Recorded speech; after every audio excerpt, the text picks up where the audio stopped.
Some of the studies that we showed, I did one study, it was a survey of over 5,000 patients that was just a simple question of how many pharmaceutical medications have you come off of since starting medical cannabis? And over 80% of the respondents decreased one to two. Um, Over 30% of patients that were using medical cannabis came off of 3 to 5 drugs. And I had about 10% of patients that came off of 5 or more pharmaceutical drugs. To answer a whole nother question of why we're having so much difficulty getting this passed, I just gave you the answer. These patients are coming off of their pharmaceuticals just by using the right type of cannabinoid. So we've seen things like inhalation of CBD helping to reverse some of the symptoms of emphysema and COPD. We've seen things like also with CBD use reversing some of the damage caused by peripheral neuropathy. Sleep is a big one. If you ask anybody, the 2 biggest things for cannabis, it's going to be pain, sleep, and then nausea's in there too. But there haven't been any good studies on sleep.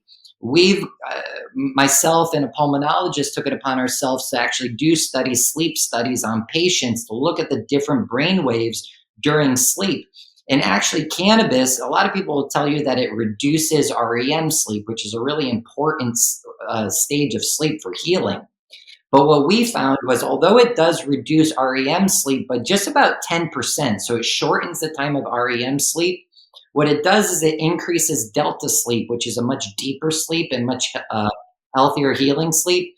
But it allows you to get one extra sleep cycle typically. So on average, everybody's going to say, "Oh, you're losing REM sleep. It's bad for your sleep." But the truth is, you're getting an additional, on average, 2 hours of sleep, which is giving you a whole nother REM and delta sleep. So we have studies that show this, that cannabis use is giving a deeper, healthier sleep, more rejuvenating sleep. We have studies that show that it's increasing lung function, pulmonary function with the proper inhaled products.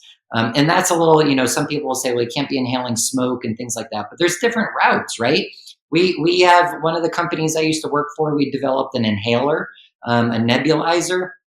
So one of the things I love is actually formulations. You have a cannabis plant with all these hundreds of chemicals in it, but I can personalize this medicine for you.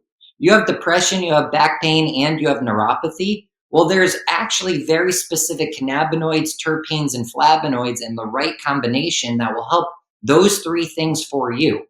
So it's the most personalized medicine. We have research that shows that. And as soon as we can, this will all get released out to the public, where it's like, hey, and peer reviewed and double blinded studied. So those are some of the things. Autism, we talked about that too.